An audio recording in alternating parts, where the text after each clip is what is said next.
Okay, so good evening, all of you, and welcome to your physics platform CV's Physics tutorial. તો બેટા આજે આપણે ખૂબ જ ઇન્ટરેસ્ટિંગ ચેપ્ટર સ્ટાર્ટ કરવા જઈ રહ્યા છીએ, કિરણ પ્રકાશ શાસ્ત્ર. ચેપ્ટર થોડું લેન્ધી છે અને મજા આવે એવું છે.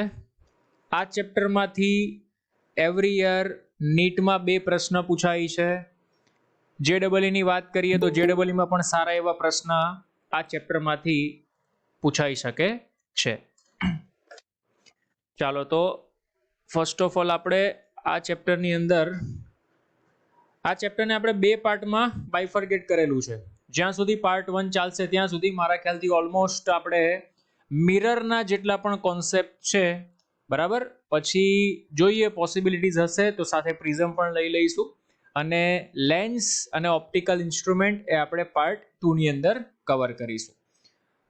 ઓકે, તો ચાલો લેટ્સ સ્ટાર્ટ.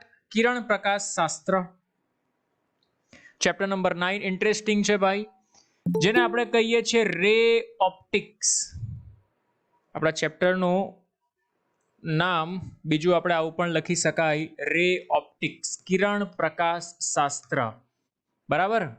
ચાલો જુઓ અહીંયા ભાઈ, મેક્સવેલ નામનો જે સાયન્ટિસ્ટ હતો એ મેક્સવેલે વિદ્યુત ચુંબકીય તરંગો આપ્યા. મેક્સવેલે વિદ્યુત ચુંબકીય તરંગો આપ્યા. તો મેક્સવેલે જે વિદ્યુત ચુંબકીય તરંગો આપ્યા એની અંદર કયા કયા વિદ્યુત ચુંબકીય તરંગો હતા? તો આપણે ખ્યાલ છે ભાઈ, એક હતો રેડિયો વેવ, બરાબર, રેડિયો તરંગ જેને આપણે કહીએ છીએ. એના પછી જો આગળ ચર્ચા કરવામાં આવે તો માઇક્રોવેવ.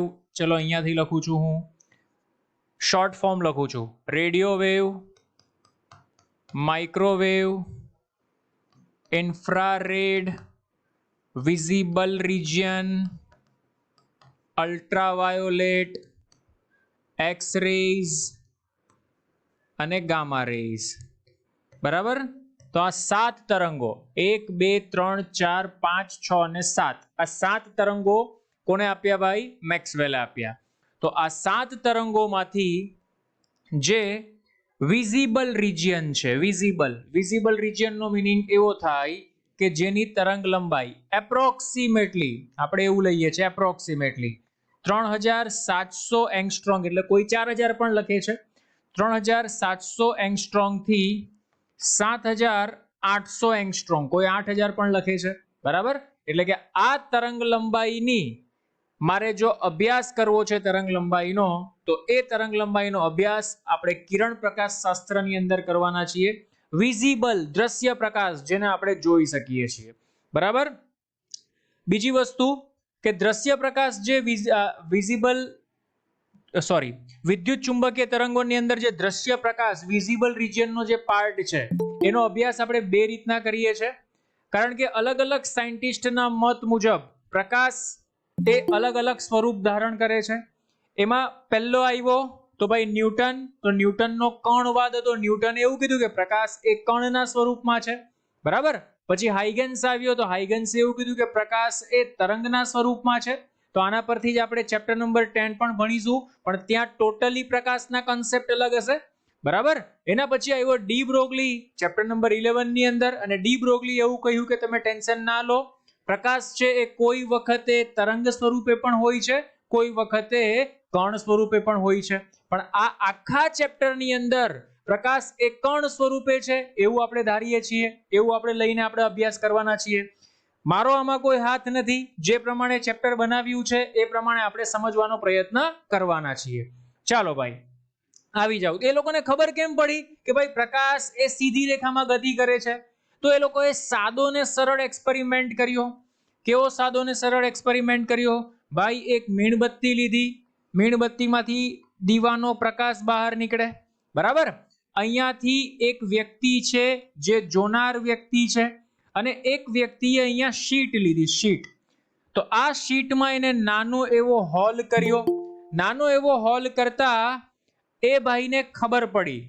શું ખબર પડી એ ભાઈને ખબર પડી કે પ્રકાશ એ આમાંથી નીકળી સીધો જાય છે.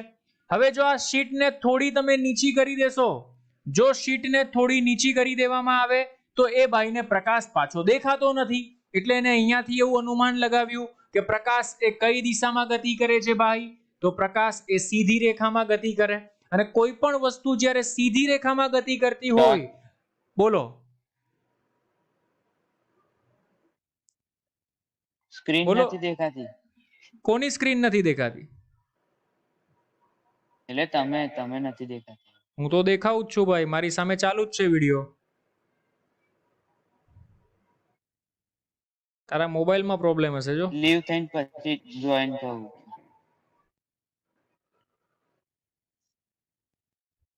નામ શું છે તારું?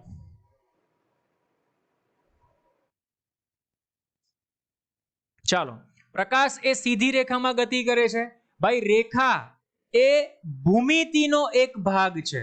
રેખા એ કોનો એક ભાગ છે? ભૂમિતિ. ભૂમિતિને આપણે જીઓમેટ્રી કહીએ, એટલે આનું બીજું નામ આપણે કહી શકીએ ભાઈ જીઓમેટ્રી. જીઓમેટ્રિકલ ઓપ્ટિક્સ પણ આને કહેવામાં આવે છે. જીઓમેટ્રિકલ ઓપ્ટિક્સ જબરજસ્ત ભાઈ છે, ધ્યાનથી સમજજો, મજાનું ચેપ્ટર. ચાલો આગળ વધીએ. તો પહેલા જ આવશે ભાઈ પ્લેન મિરર, જેને આપણે કહીએ છીએ સમતલ અરીસો. પ્લેન મિરર, પ્લેન મિરર જેને આપણે કહીએ છીએ સમતલ અરીસો. સમતલ અરીસો ભાઈ બધાને તમને નિયમ ખબર જ છે. સમતલ અરીસાનો નિયમ કે ભાઈ આ એક સપાટી છે જેને આપાત સપાટી કહેવામાં, મીન્સ કે પરાવર્તિત સપાટી કહેવામાં આવે છે. આ સપાટી કેવી છે? તો પરાવર્તિત સપાટી છે. પરાવર્તિત સપાટી માટે આપણે શું કહી શકાય? તો ભાઈ તો આપાત કિરણ, પરાવર્તિત કિરણ અને સપાટીને દોરેલો લંબ ત્રણે ત્રણ એક જ દિશામાં હોય, સોરી ત્રણે ત્રણ એક જ સમતલમાં હોય છે. ધોરણ 10 માં પણ તમે આવું ભણી ગયા હશો. એટલે angle I is equal two angle R લખી શકાય, એકદમ સિમ્પલ ને સોબર. બરાબર, આપણે આનું કઈ કામ નથી, આ તો આપણે આવડવું જ જોઈએ, કારણ કે આ ચેપ્ટરની શરૂઆત છે. એટલે આ કોન્સેપ્ટ તો આપણા મગજમાં ક્લિયર હોવો જ જોઈએ. અચ્છા સર, તો હવે કરવાનું શું? અહીંયા બેટા આપણે રમવાનું છે વસ્તુ અને પ્રતિબિંબ સાથે. કોની સાથે રમવાનું છે? વસ્તુ અને પ્રતિબિંબ. આપણે ખબર પડવી જોઈએ કે વસ્તુ ક્યાં છે, કેવી છે. કેવી એટલે સાચી છે કે આભાસી છે. બરાબર, તો ચાલ જો અહીંયા માની લે આ આપણી પાસે એક પ્લેન મિરર છે. આ આપણી પાસે એક પ્લેન મિરર છે. બરાબર, ચાલો તો આ આપણી પાસે એક પ્લેન મિરર છે. તો સમજજે ભાઈ ધ્યાનથી. અહીંયા જો વસ્તુ, બે મિરર હું સાથે ડ્રો કરી લઉં છું. આ રહ્યો, બંને સમતલ અરીસા છે ભાઈ. સમજ ભાઈ. ધારો કે વસ્તુ પડેલી છે અહીંયા, ઓબ્જેક્ટ, અને બીજા કેસમાં વસ્તુ પડેલી છે અહીંયા, ઓબ્જેક્ટ. તો આ કેસમાં તો અરીસાની સામે જે પણ હોય ને એ સાચું હોય ભાઈ. એટલે કે આ સાચું વસ્તુ છે. અરીસાની અંદર, એકચ્યુઅલમાં અરીસાની પાછળ ન કહેવાય પણ અરીસાની અંદર કહેવાય. અરીસાની અંદર જે હોય એને આપણે કહીએ છીએ આભાસી. આભાસી. ઓકે, તો હવે થાય શું ભાઈ? સમજ, નિયમ તો મારે આ જ લગાવવાનો છે. આ વસ્તુમાંથી પ્રકાશનું કિરણ એક નીકળ્યું, આ સપાટીને દોરેલો લંબ જેટલા ખૂણે આપાત થાય એટલા જ ખૂણે પરાવર્તિત થાય. અચ્છા સર, આ પ્રકાશનું કિરણ નીકળ્યું, સપાટીને દોરેલો લંબ જેટલા ખૂણે આપાત થાય એટલા જ ખૂણે પરાવર્તિત થાય. પણ આ બે પરાવર્તિત કિરણ મળતા જ નથી ભાઈ. પ્રતિબિંબ કોણ બનાવે? બે પરાવર્તિત કિરણ જ્યાં એકબીજાને મળે એ પ્રતિબિંબ બનાવે. તો આ બે પરાવર્તિત કિરણ મળતા જ નથી એકબીજાને. બરાબર, વાસ્તવિક રીતે નથી મળતા. આભાસી રીતે જો મારે એને મેળવવા હોય તો મેળવી શકું. કઈ રીતના? જે પરાવર્તિત કિરણ છે એને પાછળની બાજુ લાવો, જે પરાવર્તિત કિરણ છે એને પાછળની બાજુ લાવો. લાવી દીધા. બરાબર, એટલે આપણું કામ થઈ ગયું. ચાલો, તો આ જે પ્રતિબિંબ મળ્યું એ આભાસી રીતે મળ્યું છે, એટલે આપણે આને કહીએ છીએ આભાસી પ્રતિબિંબ. કયું પ્રતિબિંબ કહેવામાં આવે છે? આભાસી પ્રતિબિંબ. ઓકે, ચાલો એના પછી જો આગળ ચર્ચા કરવામાં આવે તો અરીસાની સામે તો કોઈ વસ્તુ જ નથી દેખાતી મને. તો સર કરવાનું શું હવે? અરીસાની સામે વસ્તુ નથી દેખાતી તો? અચ્છા સર, ચાલો માનો કે ધારો કે અરીસામાંથી પ્રકાશનું કિરણ નીકળે તો આમ નીકળે, અરીસામાંથી નીકળી તો બધી દિશામાં શકે, પણ મારે અરીસા સુધી પહોંચાડવું છે તો માની લે અહીંયાથી નીકળું તો એ આ રહ્યું કિરણ, આ રહ્યું કિરણ. એનો મીનિંગ એવો થાય ભાઈ કે અહીંયાથી પ્રકાશનું કિરણ અરીસા પર આપાત થતું હશે અને આ પરાવર્તિત થયું, આ પણ પરાવર્તિત થયું, તો બે પરાવર્તિત કિરણો શું રચે ભાઈ? તો બે પરાવર્તિત કિરણો પ્રતિબિંબ રચે. જોઈ લો તો આ પ્રતિબિંબ તમને કેવું મળશે? એરો ઉપર ફોકસ કરવાનું, એ દે ધનાધન ગોળીબાર નહીં કરવાનો. આભાસી વસ્તુ છે તો અહીંયા પ્રતિબિંબ કેવું છે ભાઈ? પ્રતિબિંબ સાચું છે. બોલો clear? Yes, sir. Any problem? નો સર. No, sir. ઓકે, તો આ કેસમાં ધ્યાન રાખજો. બધા કેસમાં ભલે અરીસો સમતલ હોય કે અંતઃગોળ હોય કે બહિર્ગોળ હોય, એનાથી આપણે કોઈ ફરક નથી પડતો. એક વસ્તુ મગજમાં રાખવાની, અરીસાની અંદરની બાજુ અથવા તો પાછળની બાજુ જે પણ હશે એ બધું આભાસી હશે, અરીસાની સામેની બાજુ જે પણ હશે એ બધું વાસ્તવિક હશે. બરાબર? ચાલો આવી જાઓ આગળ. જો નેક્સ્ટ કેસની આપણે ચર્ચા કરવામાં આવે સમતલ અરીસા માટે, તો જો ભાઈ માની લે આ એક સમતલ અરીસો છે, બરાબર, અને અહીંયા આપણે એક વસ્તુ મૂકેલી છે O. તો આ વસ્તુનું પ્રતિબિંબ ક્યાં મળશે ભાઈ? સીધી વાત છે, I એટલે ઇમેજ થાય ને O એટલે ઓબ્જેક્ટ એટલે વસ્તુ થાય.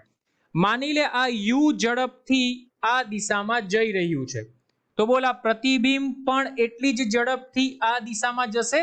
એની ઝડપ માની લઉં છું હું v છે. U બરાબર શું છે ભાઈ? તો U બરાબર વસ્તુની ઝડપ છે. હું અત્યારે ઝડપની વાત કરું છું ભાઈ, મને ખબર છે U એટલે વસ્તુ અંતર થાય, પણ હું અત્યારે ઝડપની વાત કરું છું. v એ કોણ છે ભાઈ? તો v એ પ્રતિબિંબની ઝડપ છે. તો તમે જોઈ શકો છો ભાઈ, હું અરીસાની સામે ઊભો હોઉં તો હું જેટલી ઝડપથી દોડીશ એટલી જ ઝડપથી પ્રતિબિંબ મારી સામે દોડીને આવશે. તો અહીંયા તમને શું જોવા મળશે ભાઈ? U બરાબર -v. આ કેસ એવો છે જેમાં આપણે એવું માન્યું છે કે ભાઈ અરીસો સ્થિર છે, અરીસો ગતિમાં નથી. બરાબર? આમાં બીજો કેસ એવો માની શકાય, માની લે ભાઈ આ મિરર છે, બરાબર, અને આ રહી વસ્તુ, આ ઓબ્જેક્ટ છે, આ ઇમેજ છે. ભાઈ ઓબ્જેક્ટ આ દિશામાં u વેગથી જાય છે, ઇમેજ આ દિશામાં v વેગથી જાય છે, અને અરીસો આ દિશામાં vm ઝડપથી જાય છે. વાહ, મજા આવી ગઈ ભાઈ. આની અંદર અરીસો પણ ગતિ કરે છે, બરાબર? તો તમને એવું પૂછેલું હશે, શું પૂછેલું હશે? કે પ્રતિબિંબની ઝડપ શોધો. બરાબર? આ કેસમાં ધ્યાન રાખજો, આમાં તો કેવી થાય? u -v. તમને એવું પૂછશે ભાઈ, પ્રતિબિંબની નહીં, તમને એવું પૂછશે કે ક્યાં તો અરીસાની ઝડપ શોધવાનું પૂછશે, ક્યાં તો u શોધવાનું પૂછશે, ક્યાં તો v શોધવાનું પૂછશે. તો આનું આપણી પાસે ફોર્મ્યુલા છે, ધ્યાનથી સમજજો, વેરી વેરી મોસ્ટ IMP, કે velocity of mirror with respect to object is equal to velocity of mirror with respect to image. image એટલે I થાય.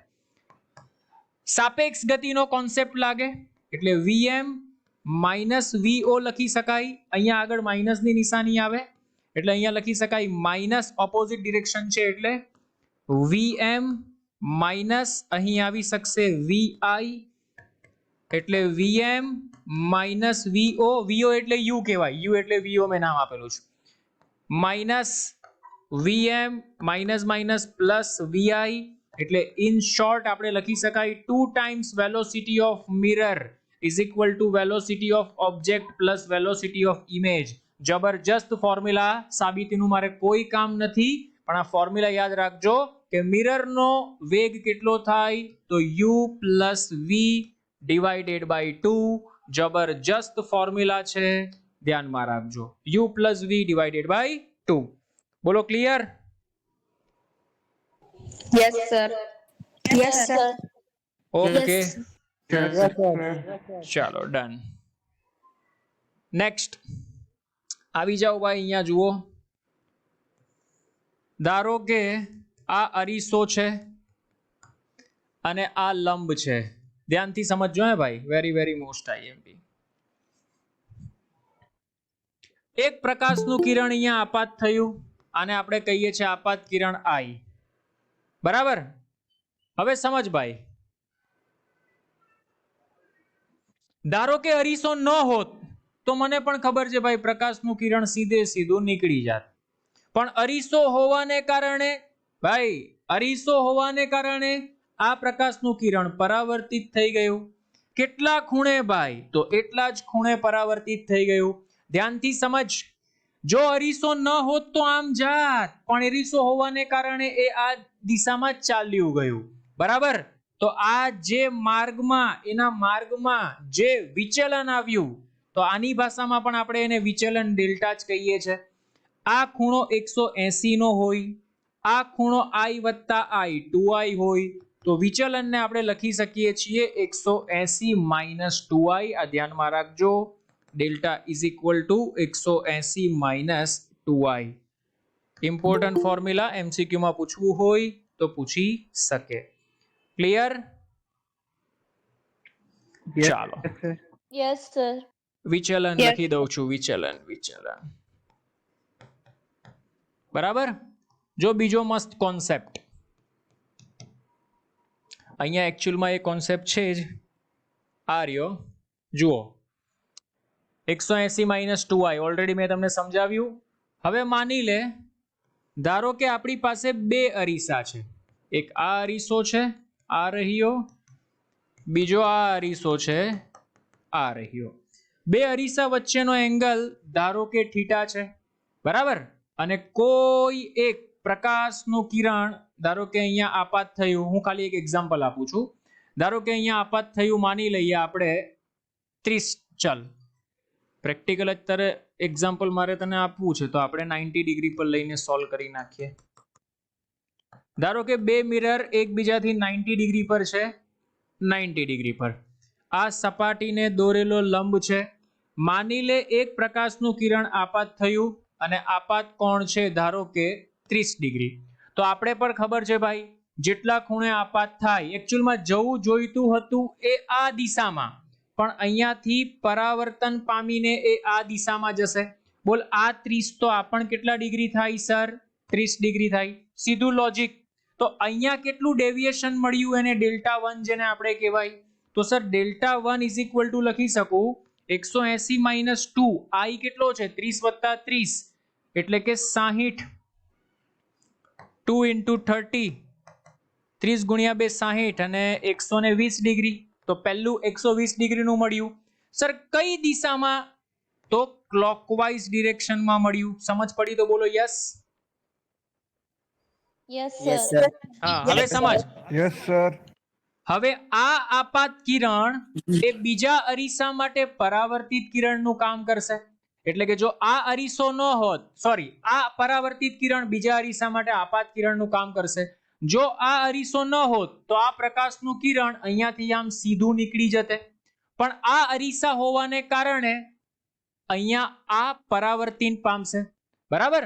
તો સવાલ એવો પૂછી શકે, તો કુલ ડેવિએશન ડેલ્ટા કેટલું હોઈ શકે? ચાલો ફાઇન્ડ કરીએ કે કુલ ડેવિએશન ડેલ્ટા કેટલું થાય. Let's start here. મારે તો શું જોઈએ ભાઈ? આ આપાત કિરણનું કામ કરે છે, તો આ ખૂણો કેટલાનો? ચાલ જોશું ખૂણો કેટલાનો બને જોઈએ. બોલ, આ 30 તો આ 60 ડિગ્રી થાય. Yes sir. આ યુગ્મ કોણ Z બને છે, આ 60, તો આ પણ 60 ડિગ્રી થાય. ભાઈ જેટલાના ખૂણે આપાત એટલાના ખૂણે પરાવર્તન, તો આ પણ 60 ડિગ્રી. મજા આવી ગઈ સર. આ અરીસો ન હોત તો આ સીધું જાત, પણ આટલું વિચલન થયું. સર એ વિચલનને ડેલ્ટા 2 કહીએ તો કેટલું થયું? તો delta 2 is equal two 180 minus 2I. I એટલે 60 ડિગ્રી થાય. બોલો, 60 into 2 120. 180 માંથી 120 સબસ્ટ્રેક્ટ કરો એટલે 60 ડિગ્રી મળે. એ પણ ઘડિયાળના કાંટાની દિશામાં છે. તો કુલ deviation delta is equal to what? Delta 1 plus delta 2. ભાઈ આ 120 અને આ 60 એટલે તમારો આન્સર આવશે 180 ડિગ્રી. અને કયું? ક્લોકવાઇઝ. આ મેં તમને સાબિત કરીને આપ્યું. પણ જો તમને આ ફોર્મ્યુલા યાદ હોય તો તો ડાયરેક્ટલી થઈ જાય કે delta is equal two 360 minus 2 theta. Theta એટલે કેટલા? થીટા એ બે અરીસા વચ્ચેનો એંગલ છે 90. મૂકો અહીંયા 90 90 into 2 180 360 માંથી 180 જાય એટલે તમારો આન્સર આવે 180. મેચ કરી શકો છો અહીંયા. બોલો clear? Yes, sir. Yes, sir. એની Yes, problem? Yes, sir. No problem. Yes, sir. Okay, very good. Super concept હતો ને, ધ્યાનમાં રાખજો ભાઈ. ધારો કે બે અરીસા વચ્ચેનો એંગલ 60 ડિગ્રી હોય તો 360 minus 2 into 60 થીટા બરાબર 60 મૂકી દેવાનું.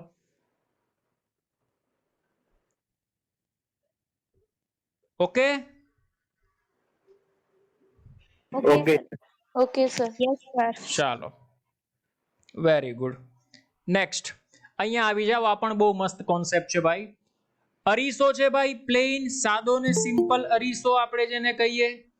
તો જે દિશામાં આપાત થાય એ જ દિશામાં પરાવર્તન થાય.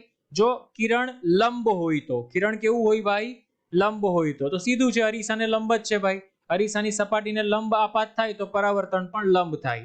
હવે શું કરું છું તે ધ્યાનથી સમજ ભાઈ. આ અરીસાને થીટા ડિગ્રી રોટેટ કરો, પણ આપાત કિરણને રોટેટ નથી કરવાનું ભાઈ. કોને રોટેટ કરવાનું છે? Theta degree. અરીસાને થીટા ડિગ્રી રોટેટ કરો. તો તમે જોઈ શકો છો અહીંયા, જો ભાઈ અરીસાને મેં, અરીસો પહેલા હતો આમ, પછી મેં અરીસાને થીટા ડિગ્રી રોટેટ કર્યો. તો જો અરીસાને થીટા ડિગ્રી રોટેટ કરવામાં આવે તો યાદ રાખજો ભાઈ, જો અરીસાને થીટા ખૂણે ફેરવવામાં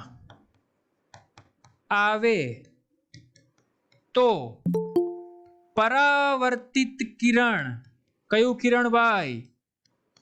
પરાવર્તિત કિરણ 2 થીટા ડિગ્રી ફરે છે. Very very most IMP. પરાવર્તિત કિરણ કેટલા ડિગ્રી ફરે છે ભાઈ? 2 થીટા ડિગ્રી ફરે છે. Very very most IMP. બોલો કોઈને તકલીફ હોય તો?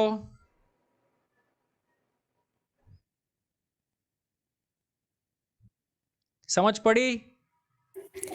Yes, sir. Yes, sir. Okay, ચાલો, ગ્રેટ. નેક્સ્ટ આવી જાઓ ભાઈ. એક્સ્ટ્રા કોન્સેપ્ટની ચર્ચા કરી લઈએ થોડી. માની લે આ એક અરીસો છે, બરાબર?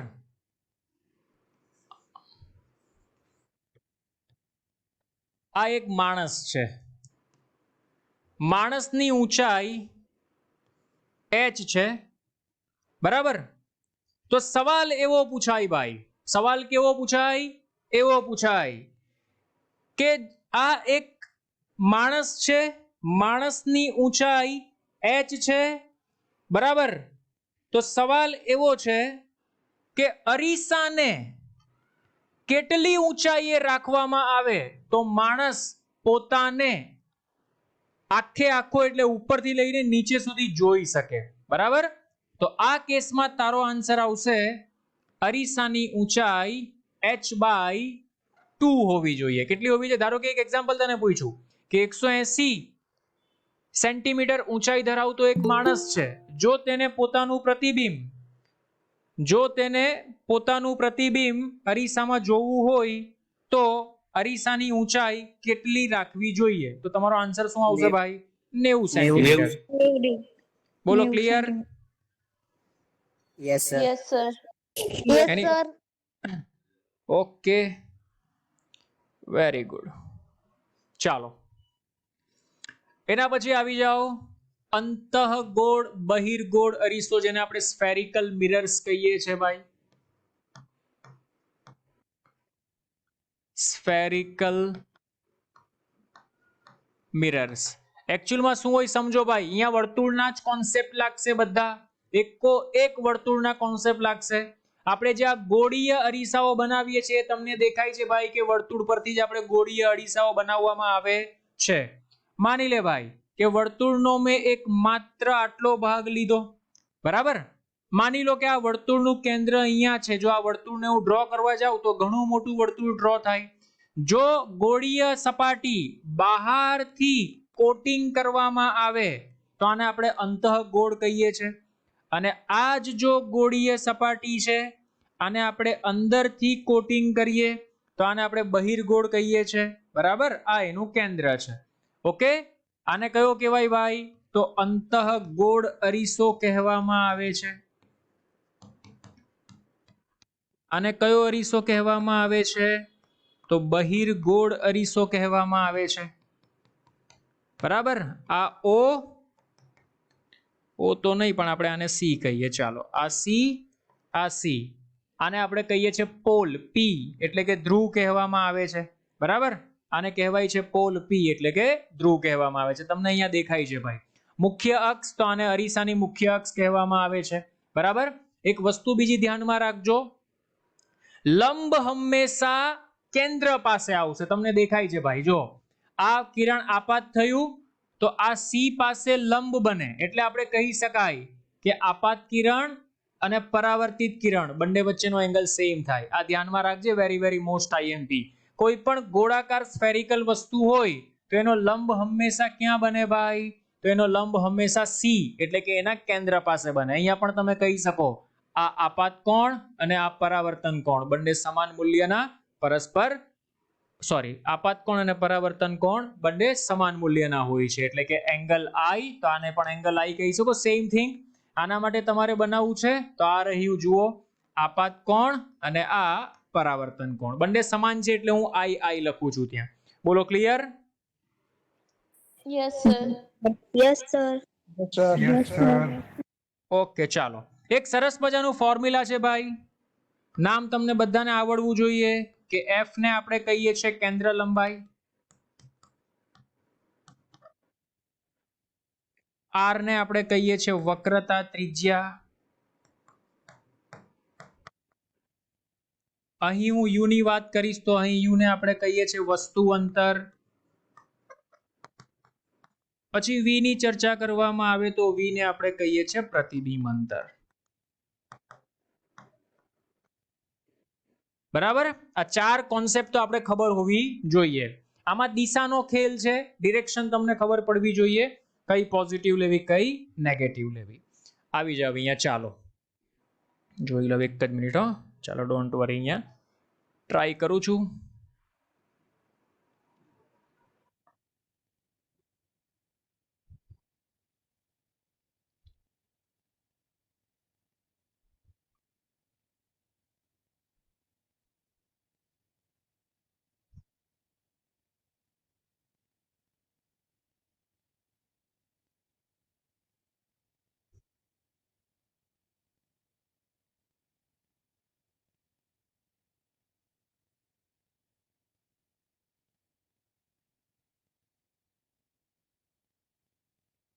ચાલો, જો કોઈ વાર અહીંયા લખેલું હશે ભાઈ, આની વક્રતા ત્રિજ્યા આર છે, સોરી, હા, કેન્દ્ર લંબાઈ એફ છે, બધું અહીંયા લખેલું હોય.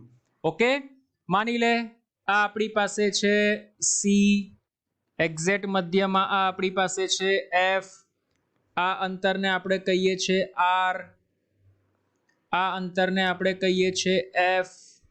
એવી રીતના જો આના માટે ચર્ચા કરવામાં આવે તો આનું વર્તુળ આ બાજુ બને. માની લે આ છે આપણી પાસે સી અને આ છે આપણી પાસે એફ. બરાબર, તો સેમ આને આપણે કહીએ છીએ આર, આને આપણે કહીએ છીએ એફ. બરાબર, ઓકે. હવે અહીંયા સમજ ભાઈ, ખબર કેવી રીતના પડે? સાઇન કન્વેન્શનની હું વાત કરું છું. જો અંતઃગોળ અરીસો હોય તો હંમેશા એક વસ્તુ યાદ રાખવાની કે અહીંયા ઊભા રહી જવાનું. એવો નિયમ નથી ભાઈ કે ડાબી બાજુ એટલે ઋણ. આ વસ્તુ મગજમાં રાખજો, એવો કોઈ નિયમ નથી કે અહીંયા ઊભા રહી જાવ ડાબી બાજુ એટલે ઋણ. માની લે તને અંતર્ગોળ અરીસો આ બાજુ આપી દીધો તો આ તો જમણી બાજુ થઈ ગઈ, તો વસ્તુ થોડી ઋણ લેવાની હોય.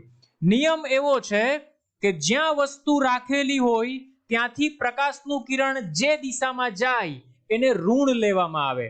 એટલે તું અહીંયા ઊભો જ, વસ્તુ અહીંયા રાખી છે, તો પ્રકાશનું કિરણ જ્યાંથી પ્રકાશનું કિરણ આવતું હોય એને ઋણ લો, એટલે આ કેસમાં તમને વાત કરીએ તો યુ કેવું લેવામાં આવે ભાઈ? નેગેટિવ. જો આ બાજુ વસ્તુ હોય તોની વાત કરું છું. જો આભાસી વસ્તુ હોય તો યુ ને આપણે પોઝિટિવ લઈશું. આ વાસ્તવિક વસ્તુ છે, બરાબર. એના પછી આર, તો આર ના કેસમાં આર નેગેટિવ આવશે. એફ ની વાત કરીએ તો એફ પણ આપણા માટે નેગેટિવ આવશે. અહીંયા આવી જાઓ. અચ્છા સર, આ કેસમાં વાત કરો ભાઈ, વસ્તુ અહીંયા છે તો આ કેસમાં યુ તારા માટે નેગેટિવ બનશે, પણ આ કેસમાં જો આર ની વેલ્યુ લેવી હોય તો પોઝિટિવ બનશે, એફ ની વેલ્યુ લેવી હોય તો પોઝિટિવ બનશે. બોલો clear? Yes, sir. Yes, sir. Any problem? આ દાખલા કરશો એટલે વધારે ખ્યાલ આવશે. યુ આ માઇનસ પ્લસ માં મિસ્ટેક ન થાય એ ધ્યાન રાખજો. ઓકે,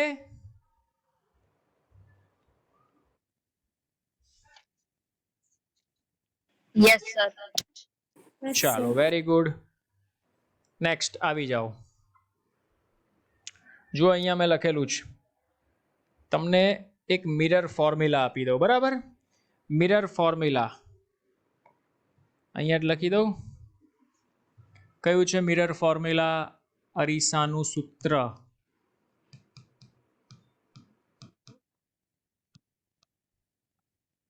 અરીસાનું સૂત્ર છે 1/u plus 1/v is equal to 1/f. very most IMP.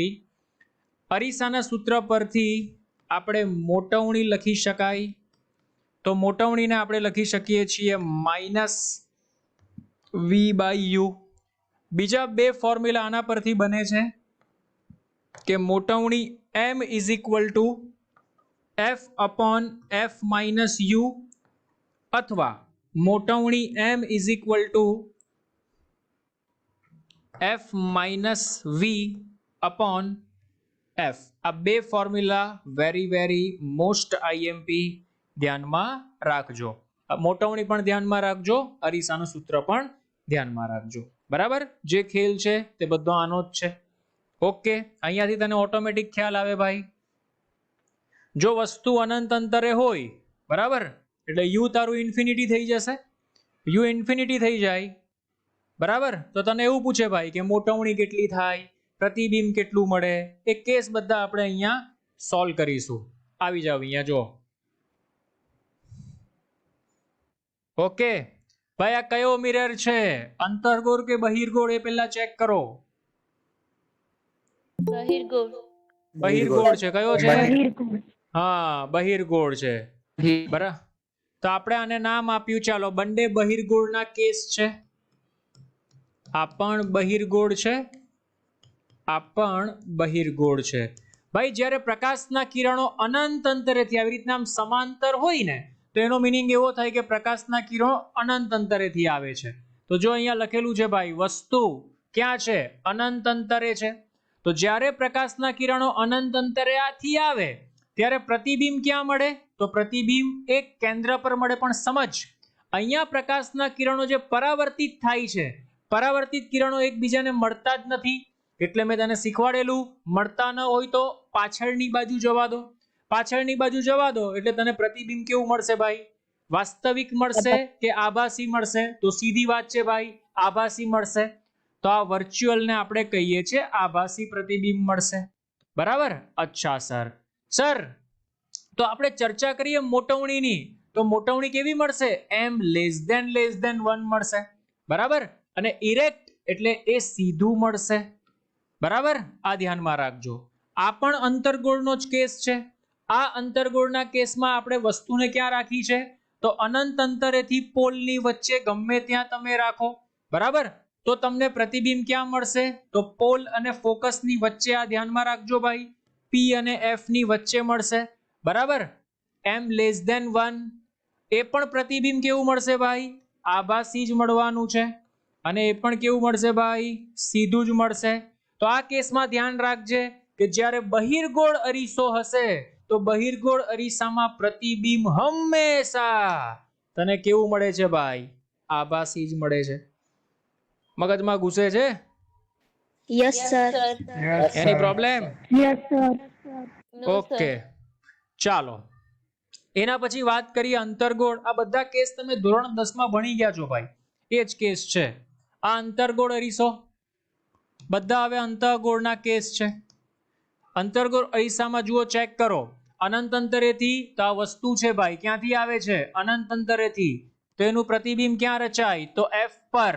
હવે સમજો ભાઈ, વેરી વેરી મોસ્ટ આઈએમપી શબ્દ બોલું એની પર ધ્યાન આપજો. જે બાજુ વસ્તુ એ જ બાજુ પ્રતિબિંબ રચાય તો એ પ્રતિબિંબ વાસ્તવિક હશે. સર એટલે કહેવા શું માંગો છો ભાઈ? વસ્તુ આ બાજુ છે તો પ્રતિબિંબ પણ આ બાજુ જ રચાયું. ચેક કરો. તો આ જ્યારે કેસ પોસિબલ થાય ત્યારે પ્રતિબિંબ તમારું કેવું હશે ભાઈ? રિયલ. રિયલ એટલે કે આપણે એને કહીએ છીએ વાસ્તવિક. વાસ્તવિક પ્રતિબિંબ હંમેશા કેવું તમને જોવા મળશે? ઇન્વર્ટેડ એટલે કે ઊંધું જોવા મળશે. આ ધ્યાનમાં રાખજો. બરાબર?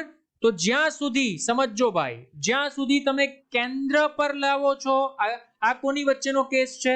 તો અનંત અંતર અને સી અથવા એફ વચ્ચેનો કેસ છે.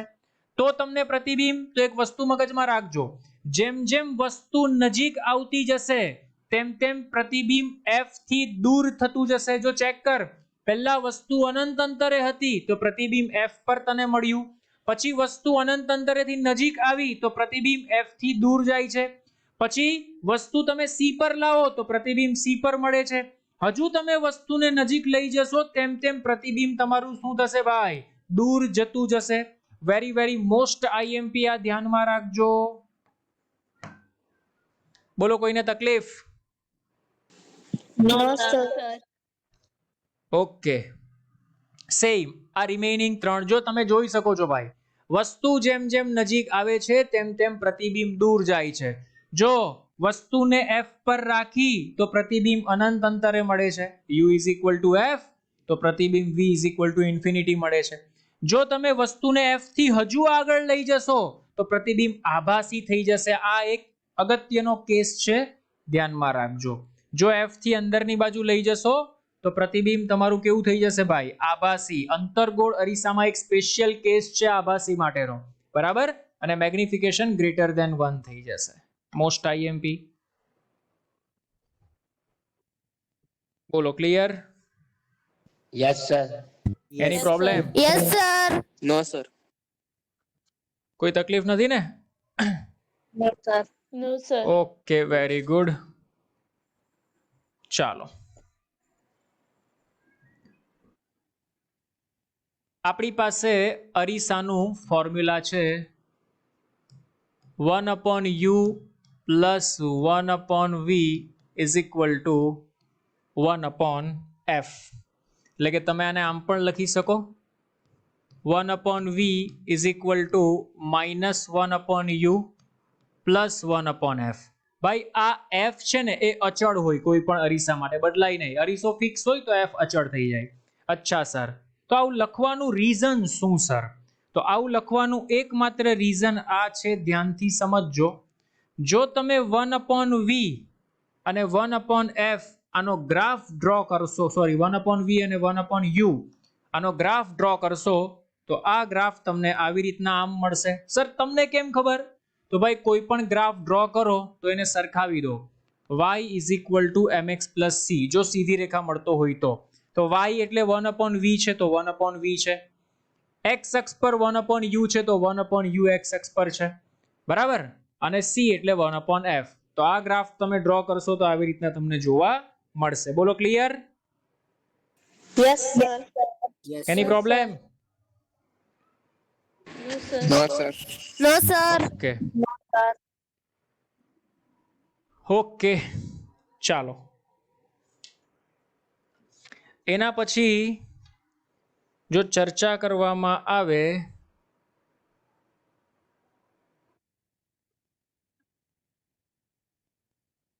તો ટોપિક છે વક્રીભવન, જેને આપણે કહીએ છીએ રિફ્રેક્શન. સમજો ભાઈ, વક્રીભવન. પરાવર્તન એ તો આપણે સમજ્યા સર કે એક જ સપાટી છે, પ્રકાશનું કિરણ આપાત થયું, લંબ સાથે ખૂણો બનાવીને એટલા જ ખૂણે ચાલ્યું ગયું. એને આપણે કહીએ છીએ પરાવર્તન. વક્રીભવન, તો વક્રીભવનમાં ધ્યાન રાખજો. જુઓ અહીંયા, માની લો ધારો કે બે માધ્યમને છૂટી પાડતી આ એક સપાટી છે. આને હું નામ આપું છું માધ્યમ 1 અને આને હું નામ આપું છું માધ્યમ 2. આનો વક્રીભવનાંક આપણે કહીએ n1, આનો વક્રીભવનાંક આપણે કહીએ n2. સમજજો ધ્યાનથી. અહીંયા માની લે પ્રકાશનું કિરણ અહીંયા આપાત થયું, આને આપણે કહીએ છીએ I1 અથવા I, જે કેવું હોય તે ચાલે, I કહીએ. ચાલો, હવે થાય છે શું સમજ ભાઈ? આ આપાત કિરણ છે તો આ પરાવર્તન નથી થતું ભાઈ. આમાં બે અલગ અલગ માધ્યમ છે, બરાબર? તો આમાં બે પોસિબિલિટીઝ થાય, ધ્યાનથી સમજજે. જો n1 પાતળું માધ્યમ હોય અને n2 ઘટ માધ્યમ હોય તો પ્રકાશનું કિરણ n1 માંથી n2 માં જાય તો સમજો ભાઈ લંબ તરફ વળે. ક્યાં વળે ભાઈ? લંબ તરફ વળે. તો જો ભાઈ માયનું મેં કે n1 પાતળું છે, n2 ઘટ છે, તો પ્રકાશનું કિરણ લંબ તરફ વળે છે. તો આ લંબ તરફ વળ્યું અને આને આપણે દર્શાવીએ છીએ R1 વડે. આને વક્રીભવન કહેવાય. વક્રીભવનનો મીનિંગ કે વળવું, પ્રકાશના કિરણનું વળવું. ક્યારે વળે? તો એક માધ્યમમાંથી બીજા માધ્યમમાં જાય ત્યારે. અચ્છા સર ધારો કે n1 એ ઘટ માધ્યમ છે અને n2 એ પાતળું માધ્યમ છે. હવે જો પ્રકાશનું કિરણ ઘટ માધ્યમમાંથી પાતળા માધ્યમમાં જાય તો લંબથી દૂર જાય. તો લંબથી ક્યાં જાય ભાઈ? દૂર જાય. એટલે સમજ, આપાત કિરણ તો એક જ છે, પણ હવે n1 ને મેં માન્યું ઘટ, આને માન્યું મેં પાતળું, તો આ લંબ છે. લંબથી એ ક્યાં જશે ભાઈ? દૂર જશે. તો આ એંગલ બને, એને R2 કહેવાય. આ બે કેસ ધ્યાન રાખજો ભાઈ. જો પ્રકાશનું કિરણ પાતળા માધ્યમમાંથી ઘટ માધ્યમમાં જાય તો એ લંબ તરફ વળે છે. જો પ્રકાશનું કિરણ ઘટ માધ્યમમાંથી પાતળા માધ્યમમાં જાય તો એ લંબથી દૂર જાય છે. બોલો clear? Yes, Yes, sir. Any problem? Sir બંને ઘટ અથવા બંને પાતળા હોય તો સીધે સીધું જ નીકળી જાય, સેમ મીડિયમ હોય તો ભાઈ. એનો આધાર છે રિફ્રેક્ટિવ ઇન્ડેક્સ ઉપર. આ n1 છે શું છે ભાઈ? વક્રીભવનાંક છે. n1 અને n2 ને શું કહેવાય? સ્નેલનો નિયમ આવે. કોનો નિયમ આવે ભાઈ? સ્નેલનો નિયમ.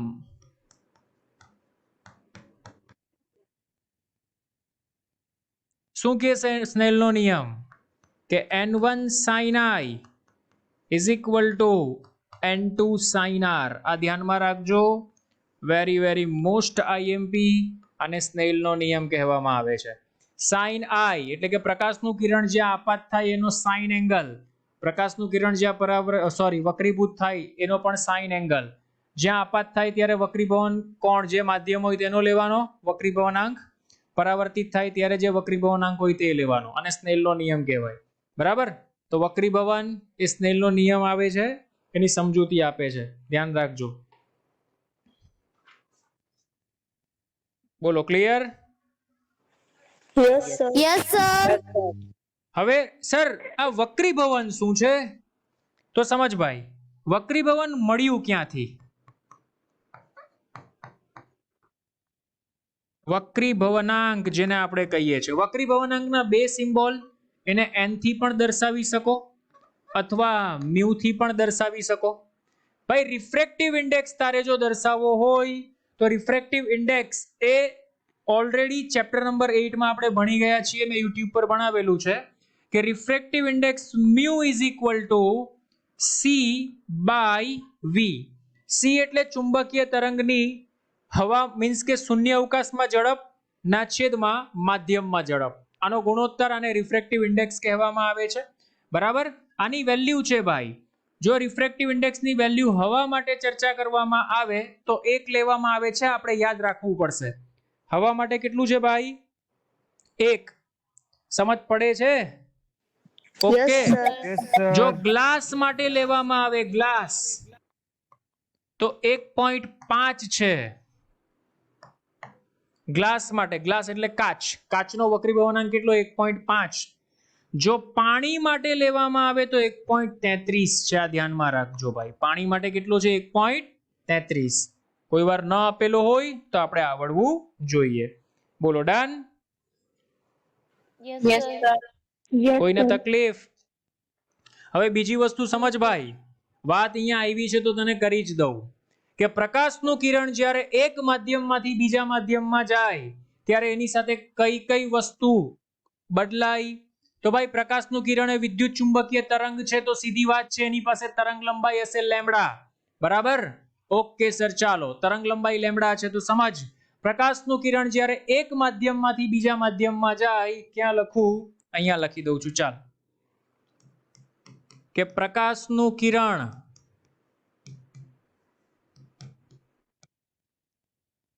જ્યારે એક માધ્યમમાંથી બીજા માધ્યમમાં જાય ત્યારે શું થાય ભાઈ? તો સમજ, તરંગ લંબાઈ, વેગ બદલાય, પરંતુ આવૃત્તિ ન બદલાય. આ ધ્યાનમાં રાખજે ભાઈ. પ્રકાશનું કિરણ એક માધ્યમમાંથી બીજા માધ્યમમાં જાય ત્યારે શું બદલાય? લેમ્બડા બદલાય, વેગ બદલાય. કોણ ન બદલાય સર? તો આવૃત્તિ ન બદલાય. એટલે કહેવા શું માંગો છો? તો આપણી પાસે એક ફોર્મ્યુલા છે ભાઈ. કયું formula sir? Lambda is equal two, એટલે કે અંતર બરાબર ઝડપ ગુણ્યા સમય, પણ અહીંયા c/f આવશે.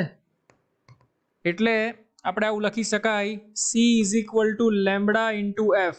ભાઈ સૂત્ર બરાબર છે ને? એકવાર વેરીફાઈ કરો તો. ઉપર એકવાર હું લખી દઉં કે અંતર બરાબર ઝડપ ગુણ્યા સમય. અંતરને આપણે લેમ્બડા કહીએ છીએ તરંગ લંબાઈના ફોર્મમાં, ઝડપને આપણે c કહીએ છીએ અને સમયને આપણે t કહીએ છીએ. ઓકે, ડન, બરાબર છે. t એટલે આવૃત્તિ 1/f થાય. f ને અહીંયા આવવા દો, એટલે c is equal two lambda into f. આ ફોર્મ્યુલા છે, ધ્યાનમાં રાખજો. સર આનો રિલેશન ઉપયોગ ક્યાં થાય? તો સમજ ભાઈ, આનો ઉપયોગ ક્યાં થાય તે પ્રકાશનું કિરણ એક માધ્યમમાંથી બીજા માધ્યમમાં જાય તો શું બદલાય? તો લેમ્બડા બદલાય, v બદલાય. સર એ કેવી રીતના ખબર પડે? તો સમજ ભાઈ, માની લે હું આવું લખું છું કે લેમ્બડા ડેશ બરાબર લેમ્બડા અપોન મ્યુ. કેટલા ગણું થઈ જાય ભાઈ? તો લેમ્બડા બાય મ્યુ ગણું થઈ જાય. આવૃત્તિ બદલાતી નથી, તો સર એવી રીતના, તો v dash is equal to v by mu. બરાબર? Otherwise v dash is equal to c by mu. આ શું છે સર? તો આ હવામાં તરંગ લંબાઈ છે, આ શૂન્ય અવકાશમાં પ્રકાશનો વેગ છે. જે માધ્યમમાં જાય એના વક્રી ભવનાંક વડે ભાગી નાખો, તમારું કામ પતી ગયું. જે માધ્યમમાં જાય એના વક્રી ભવનાંક વડે ભાગી નાખો, તમારું કામ પતી ગયું. અચ્છા સર, આ તમને કેવી રીતના ખબર પડી સર? તો જો અહીંયા તને બતાવું. આ સૂત્ર છે આપણી પાસે, c is equal two lambda into f. c એટલે વેગ બદલાય, f એટલે તરંગ લંબાઈ બદલાય, આવૃત્તિ ન બદલાય. તો મારે આને આવું લખવું હોય તો લખી શકું કે બે માધ્યમ માટે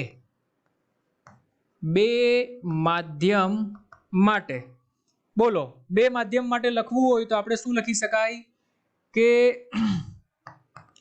c ચલે છે f, એટલે કે v2 upon v1 is equal to f2 upon f1. એક આ કેસ બની ગયો.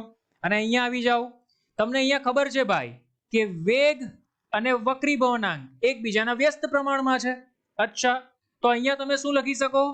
સોરી, અહીંયા f લખાઈ ગયું મારાથી, લેમ્બડા આવશે lambda 2 upon lambda 1 is equal to. તો અહીંયા તમે જોઈ શકો છો ભાઈ કે વેગ અને વક્રી ભવનાંક એકબીજાના વ્યસ્ત પ્રમાણમાં છે. તો ભાઈ વેગ v2 છે તો ઉપર કોણ આવશે ભાઈ? μ1 ના છેદમાં μ2. આ જબરજસ્ત ફોર્મ્યુલા છે જે તમને MCQ સોલ્વ કરવામાં કામ લાગશે, ધ્યાનમાં રાખજો. મગજમાં ઘૂસે છે? Yes, sir. Yes, sir. Any problem? No, sir. આ ધ્યાનમાં રાખજો હે ભાઈ, નહીતર હેરાન થશો. ચાલો, એના પછી આવી જાઓ સુપર ટોપિક, જેને આપણે કહીએ છીએ આભાસી ઊંડાઈ. આભાસી ઊંડાઈ આમાં થાય શું તે એકચ્યુઅલમાં સમજો. માની લે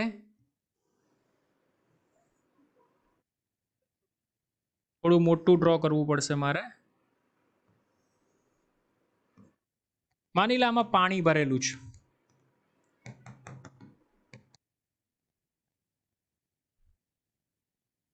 બરાબર, અને નીચે અહીંયા મેં એક સિક્કો રાખેલો છે જેને આપણે કોઈન કહીએ છીએ. બરાબર ભાઈ, અહીંયાથી કોઈ વ્યક્તિ ઓબ્ઝર્વ કરે છે એટલે આમાંથી નીકળતા પ્રકાશના કિરણો તો એકચ્યુઅલમાં બધી દિશામાં જાય. હું એક મોટી આંખ ડ્રો કરું છું. અહીંયાથી કોઈ એક વ્યક્તિ ઓબ્ઝર્વ કરે છે. ધ્યાનથી સમજજે ભાઈ શું થાય છે તે. ઓબ્ઝર્વ એટલે અહીંયાથી પ્રકાશનું કિરણ નીકળશે અને માણસની આંખમાં જશે. હવે સમજ, સપાટીને લંબ નીકળશે તો સીધી વાત છે ભાઈ, લંબ જ પાછું આવે, એ તો આપણે જોયું. બરાબર, હંમેશા આ વસ્તુ ધ્યાનમાં રાખજો ભાઈ, સપાટીને લંબ જશે તો એ લંબ જ પાછું આવવાનું છે. બરાબર, હવે માની લે ધારો કે પ્રકાશનું કિરણ અહીંયાથી આમ નીકળ્યું. બરાબર ભાઈ, આ તો પાણી છે અને આ તો હવા છે. પાણીનો વક્રીભવનાંક વધારે હવા કરતા, હવાનો એક, પાણીનો 1.33, એટલે આ ઘટ્ટ થયું, આ પાતળું થયું. તો જ્યારે પ્રકાશનું કિરણ ઘટ્ટ માધ્યમમાંથી પાતળા માધ્યમમાં જાય છે ત્યારે લંબથી દૂર જાય છે ભાઈ. અચ્છા સર, આ લંબથી દૂર જતું કિરણ એને તમે પાછળ જો એક્સટેન્ડ કરશો તો અહીંયા, એટલે કે એકચ્યુઅલમાં આ જે સિક્કો અહીંયા હતો એ આ ભાઈને અહીં દેખાશે. આને આપણે કહીએ છીએ એચ ઓફ ઓબ્જેક્ટ, એટલે કે વાસ્તવિક ઊંચાઈ છે, વાસ્તવિક ઊંડાઈ છે. અને આ ભાઈને દેખાય છે ક્યાં ભાઈ?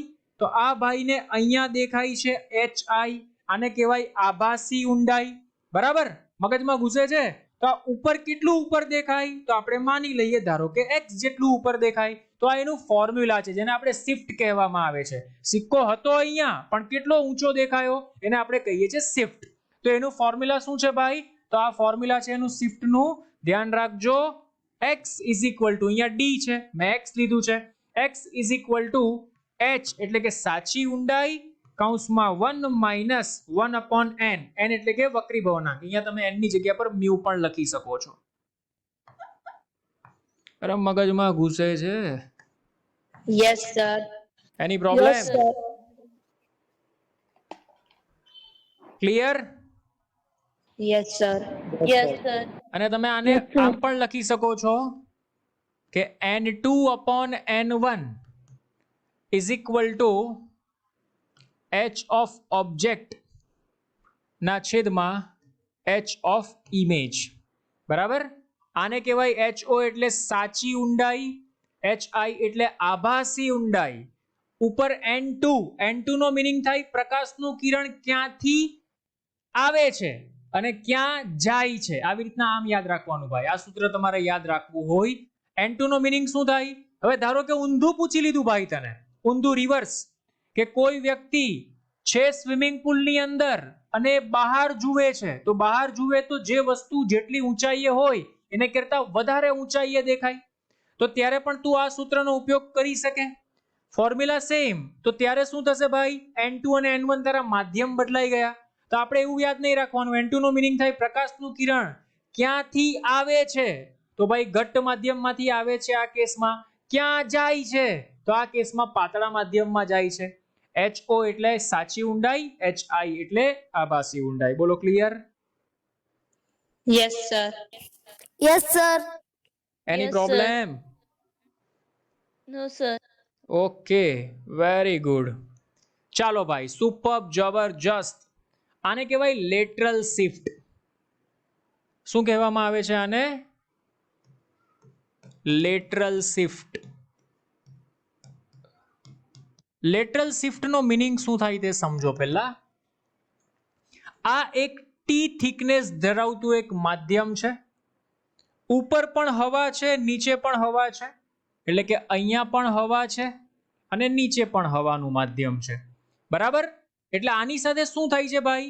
પહેલા કેસમાં પાતળા માધ્યમમાંથી ઘટ માધ્યમમાં જાય છે, બીજા કેસમાં ઘટ માધ્યમમાંથી પાતળા માધ્યમમાં જાય છે. માની લે આ પ્રકાશનું કિરણ આપાત થયું, આપાત કોણ I બનાવ્યો.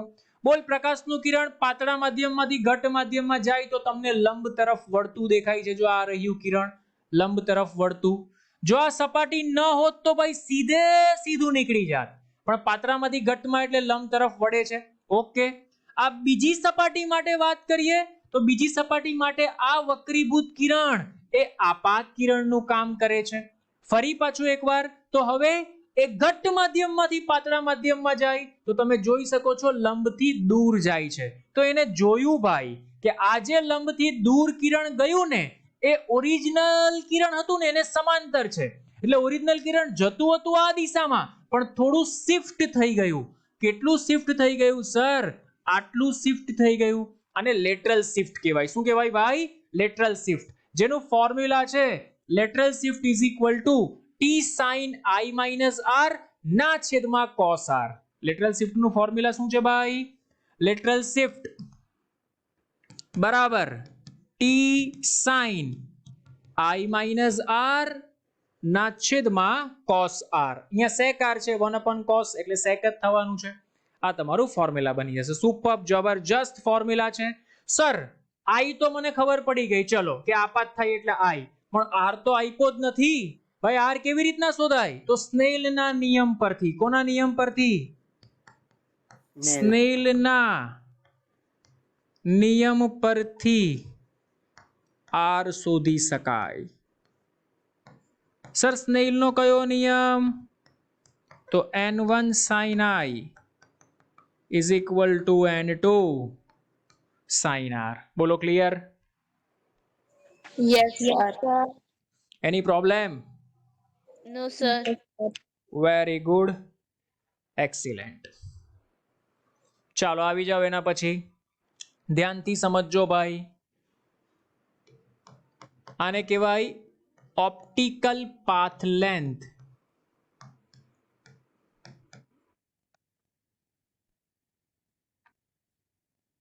બરાબર?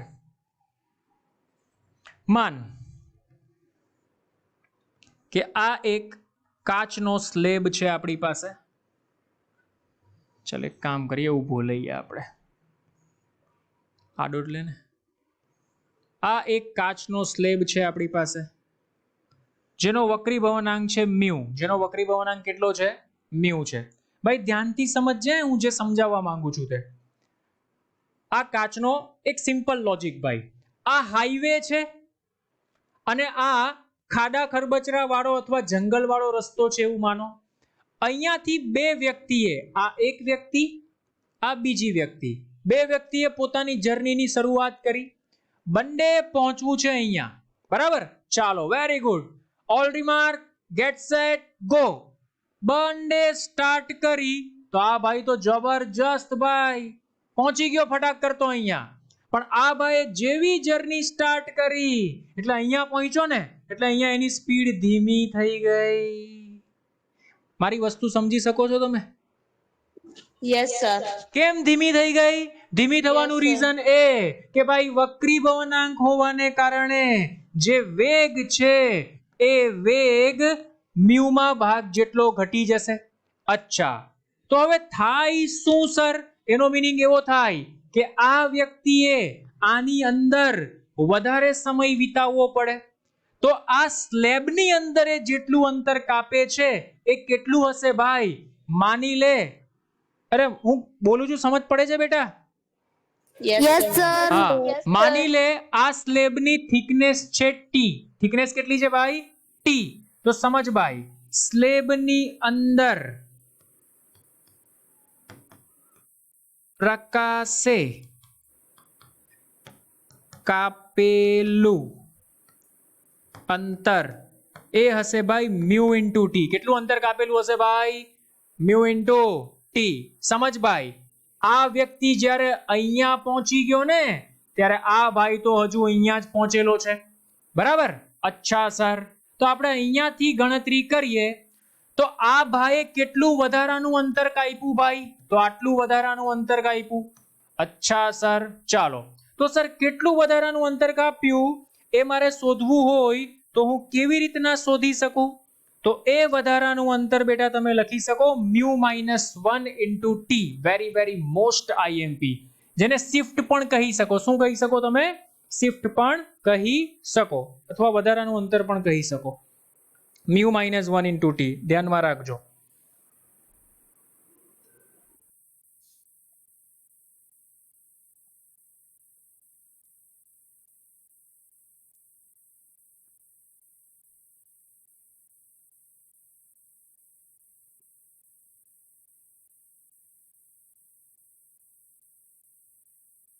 Very very most IMP, super formula હે ભાઈ, ધ્યાન રાખજો. બોલો, કોઈને તકલીફ? No, sir. Clear? Yes, sir. Yes, sir. Okay okay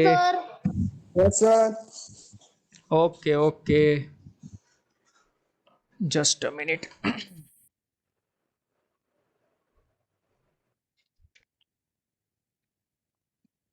એના પછી આવશે પૂર્ણ આંતરિક પરાવર્તન. એ પણ એક સરસ મજાનો ટોપિક છે આનો, જેને આપણે ટોટલ ઇન્ટરનલ રિફ્લેક્શન કહીએ છીએ, TIR. ચાલો,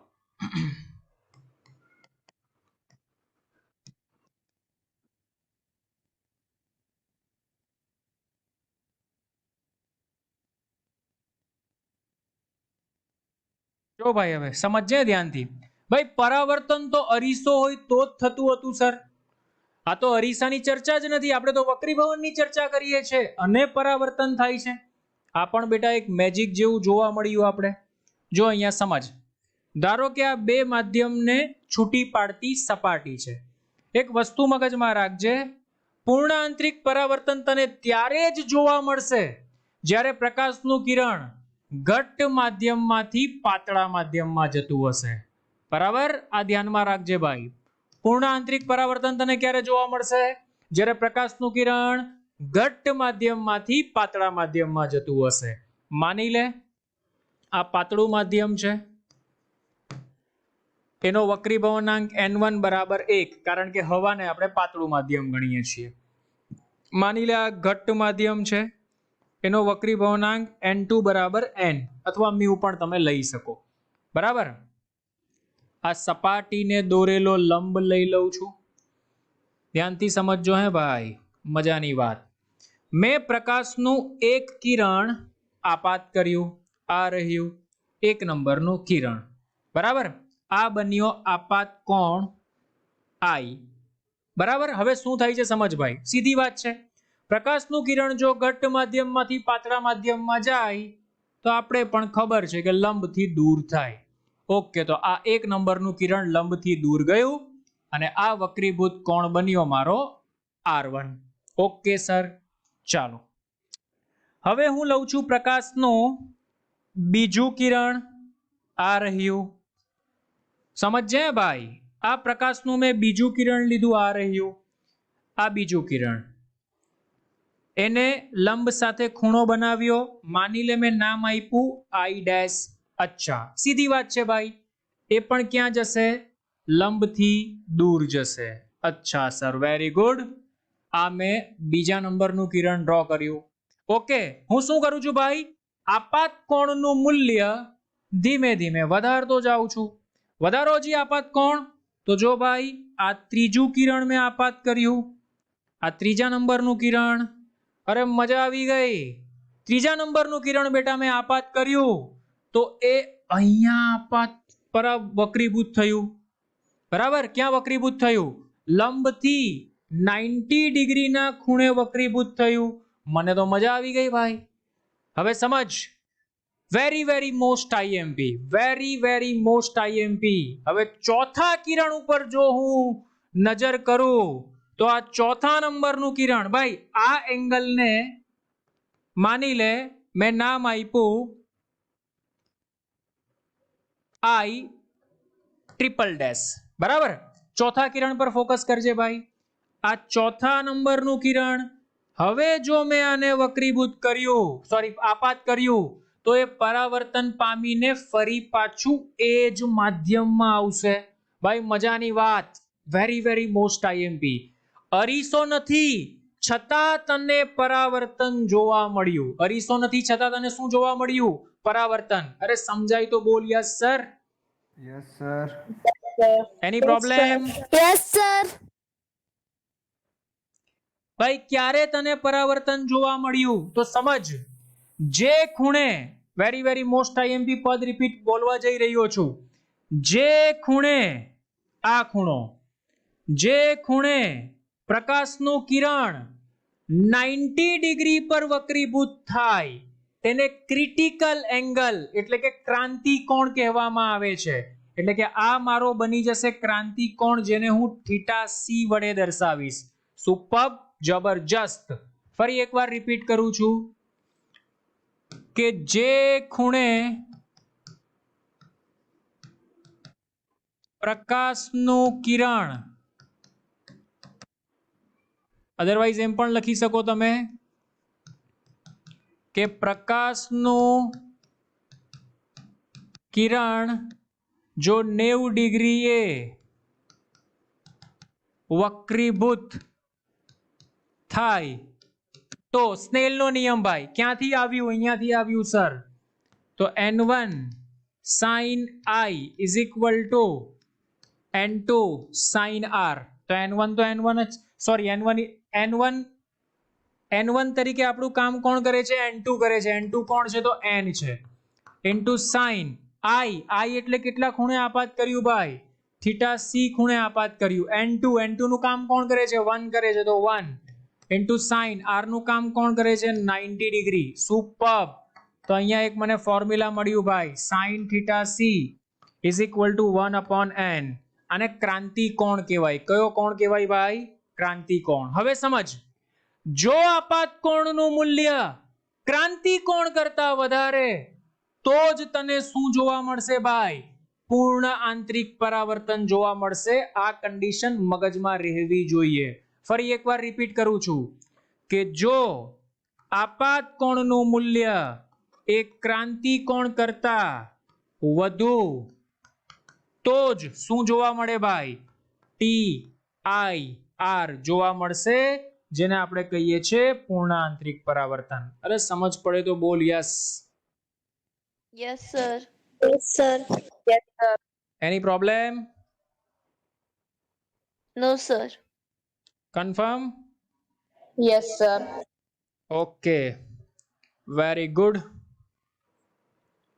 આના પરથી બેટા એક સુપર્બ જબરજસ્ત ક્વેશ્ચન્સ NCERT માં પણ આપેલો છે અને પૂછાય પણ છે. માની લો આ એક તળાવ, નદી, ટાંકી, જે તમારે કેવું હોય તે કહી શકો, એની અંદર પાણી ભરેલું છે.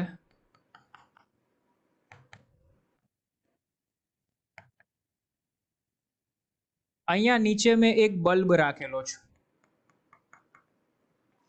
આની ઊંડાઈ h છે, આનો વક્રીભવનાંક μ છે. તો સવાલ એવો છે કે આ બલ્બના પ્રકાશ કેટલા ક્ષેત્રફળ સુધી ફેલાઈ શકે? પાણીની અંદર આ બલ્બનો પ્રકાશ કેટલા ક્ષેત્રફળ સુધી ફેલાઈ શકે? ક્લાસિક સવાલ છે ભાઈ, ક્લાસિક, સુપર્બ સવાલ. બરાબર સર, એ કેવી રીતના ખબર પડે? તો સીધું લોજિક ભાઈ, જોઈ લે. અહીંયા માની લે પ્રકાશનું કિરણ અહીંયા આપાત થયું, તો એ પ્રકાશ ફેલાય ક્યારે સર? તો સીધી વાત છે કે આ જ પ્રકાશના કિરણો જો આ જ માધ્યમમાં પાછા ફરે તો પરાવર્તન થાય, તો ફેલાય. એટલે એનો મીનિંગ એવો થાય કે તારો આપાત કોણ એ ક્રાંતિ કોણ કરતા કેવો હોવો જોઈએ? વધારે. તો જ તને શું જોવા મળે સર? તો જ તને પરાવર્તન જોવા મળશે. ને પરાવર્તન થશે તો તને શું જોવા મળશે ભાઈ? આ નદીની અંદર તને લાઈટ જોવા મળશે. અચ્છા સર, તો આ આપાત થયું, આ વક્રીભૂત થયું, એટલે હવે પછી જેટલા પણ કિરણો હશે બધા ક્યાં આવશે? અંદરની બાજુ. આ આપાત થયું, આ વક્રીભૂત થયું. હવે પછીના બધા કિરણો ક્યાં આવશે ભાઈ? અંદરની બાજુ. તો જોઈ લે ભાઈ, સુપર જબરજસ્ત. તો આ તને એક ગોળા જેવો આકાર દેખાશે, એટલે કે આટલા ક્ષેત્રફળની અંદર લાઇટિંગ તને પ્રકાશિત થયેલું દેખાશે. અચ્છા સર, આને કહેવાય બેટા ત્રિજ્યા આર. ઓકે સર, તો શોધવું કેવી રીતના સર? તો આ h તો તને આપી દીધું હશે બેટા, સોરી ત્રિજ્યા તો તને આપી દીધી હશે તારે, સોરી h ઊંડાઈ તને આપી દીધી હશે, ત્રિજ્યા તારે શોધવાની હશે. તો આનું ફોર્મ્યુલા બને r = h / μ² - 1. અને આ ગોળાનું ક્ષેત્રફળ, એટલે જો તારે એરિયા શોધવો હોય તો એરિયા લખી શકે πr². આ r ની જે કિંમત મળે તારે અહીંયા મૂકી દેવાની, એટલે તને ક્ષેત્રફળ મળી જાય. બોલો clear? Yes, sir. Yes, sir. Any problem? No, sir. No, sir. Okay, very good. ચાલો, તો આજના કેસમાં બેટા આપણે આટલું રાખીએ. ધીસ વન ઇઝ પાર્ટ 1, બરાબર. અને નેક્સ્ટ પાર્ટમાં આપણે ડિસ્કશન કરીશું, એટલે કે સોમવારે, આવતીકાલે અને પરમ દિવસે 11th સ્ટાન્ડર્ડ હશે. ઓકે, નેક્સ્ટ પાર્ટમાં આપણે ઓપ્ટિકલ ઇન્સ્ટ્રુમેન્ટ, લેન્સ અને સ્ફેરિકલ સરફેસ એના વિશે ડિસ્કશન કરીશું.